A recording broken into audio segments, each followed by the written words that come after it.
kami laporkan di Halmahera Tengah ini khusus dengan kekuatan IWIP yang begini besar, wilayah ini memiliki 61 desa dari 10 kecamatan. Dan untuk di kawasan ini, di wilayah utara dan timur adalah potensi dalam tata ruang wilayah merupakan pusat industri pertambangan yang meliputi wilayah Weda Tengah, Weda Utara, bahkan sampai di Weda Timur. Oleh karena itu, upaya pemerintah melalui TNI untuk membangun markas komando KOMPI di sini adalah sesuatu yang paling tepat dalam rangka membangun stabilitas keamanan yang lebih baik. Dalam posisi saat ini, PT IWIP sudah diapit oleh 2 lembaga atau 2 institusi strategis. Untuk di sebelah selatan berdirinya Mako Brimob di sana, di batas kampung Lelilev Sawai, dan kemudian untuk Mako KOMPI di wilayah utara yang tepatnya di Desa Gemaf ini. Halmahera Tengah ini juga merupakan kawasan terluar. Kami di wilayah utara yang jauh di Pulau GB sampai di wilayah Patani. Di Halmahera Tengah ini dikenal ada wilayah Weda, Patani, dan Pulau GB.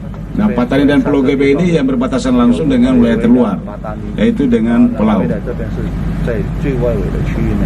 Karena itu penempatan lembaga institusi seperti ini menjadi penting dalam rangka membantu kawasan di wilayah timur dan tengah Maluku Utara. Melalui pimpinan yang lalu telah terkoordinasi penyiapan lahan untuk pembangunan batalion yang oleh pemerintah daerah bersama dengan Pak jajaran Korem, Pak Danrem telah melakukan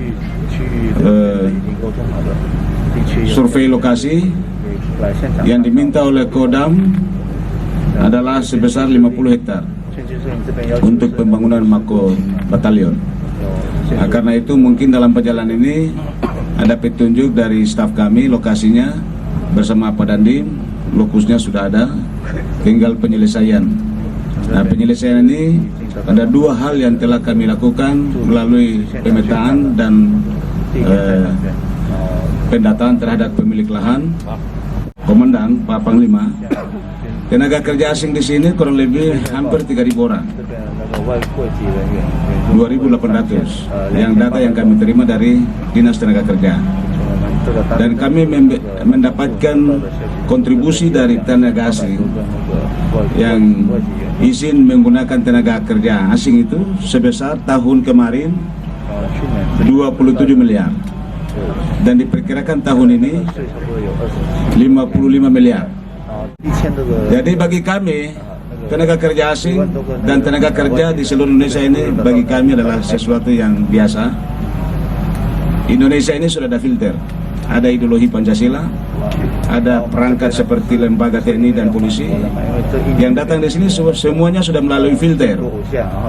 Oleh negara telah melakukan semua ini, dan kami di sini sebagai pejabat yang pengaman dan pengawal regulasi itu. Bapak Panglima yang kami hormati, kami sangat membutuhkan apa yang menjadi obsesi pemerintah, termasuk pembangunan Makayon itu, markas batalion, sebagai cikal bakal dalam kemungkinan politik dengan lahirnya industri strategis ini. PBS Korem 152 Babula yang hari ini akan dilakukan peletakan batu pertamanya merupakan wujud nyata dari kemanggulan TNI dan masyarakat dan juga stakeholder di sekitar Maskar KOMPI ini berada. Karenanya kami sangat berbahagia dan juga bangga dapat berkontribusi. Pertama-tama kita tak putus-putusnya menaikkan puji dan syukur kepada Tuhan Yang Maha Kuasa, karena atas anugerahnya kita dapat berkumpul di sini dalam rangka peletakan batu pertama pembangunan Kompi BS di di Weda ini ya, di area PT IWIP ya.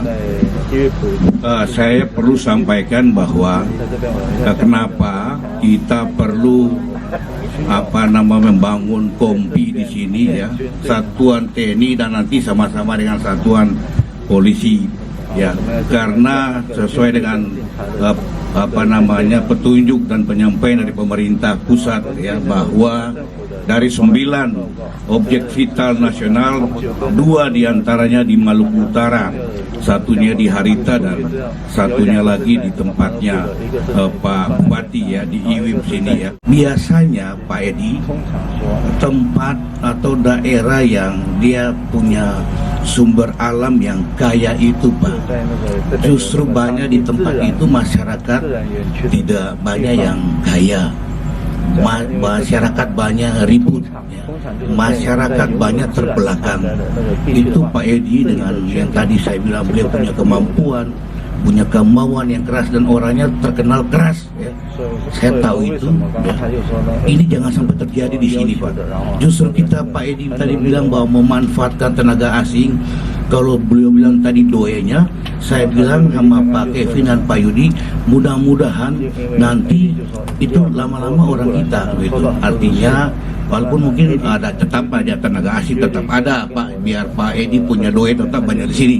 Tapi itu tadi ya, maksudnya dimanfaatkan yang benar Pak. Jangan sampai yang di mana-mana ya, kita bersaudara kita di Papua atau banyak ya rebutan di Timur Tengah itu gara-gara itu.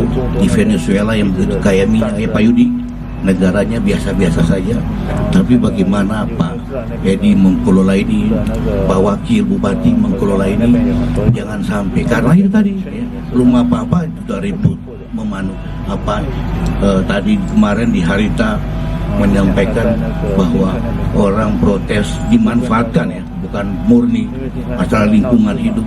Bagaimana kita mau maju, padahal bagaimana mereka menempat begitu bangun bersama dengan itu rehabilitasi reboisasi maksudnya ya, yang berbangun buat jadi untuk mengantisipasi lingkungan. Memang dampak sekarang mungkin sedikit agak rusak karena masih dalam penataan seperti itu. Jadi sekali lagi Pak Edi, sensitif daerah ini Pak, bukan sensitif seolah-olah saya kayak jadi saya ikut mendoakan Pak Edi supaya sama-sama Pak ya. Jadi tadi Pak Kevin bilang bahwa dengan investasi ini masyarakat ikut terbangun. Ini eksplorasi yang baik, baik untuk sini maupun di dalam Pak. Jadi ada transfer teknologi, doe juga yang Pak Edi bilang. Saya kira itu dari saya. Nanti yang Kompi tadi saya akan lihat Pak Imam ya, apakah nanti yang kita tinjau batalion itu bagian dari Kompi ini, bagian dari batalion itu, atau Kompi ini memang langsung BS di bawah Pak Danrem misalnya ya, kita lihat. Tapi saya berharap benar yang tadi Pak Edi bilang bahwa beliau punya kemauan yang keras. Insya Allah ya, mudah-mudahan dengan kemauan beliau itu jadi lajunya kita hari ini peletakan batu pertama. Mudah-mudahan ya 2-3 bulan lagi mungkin peletakan batu pertama kalau PDI punya kemauan yang keras. Saya kira itu aja dari saya Bapak Ibu sekalian ya. Memang luar biasa karena ini ya. Terima kasih, kami akhiri dengan wassalamualaikum warahmatullahi wabarakatuh.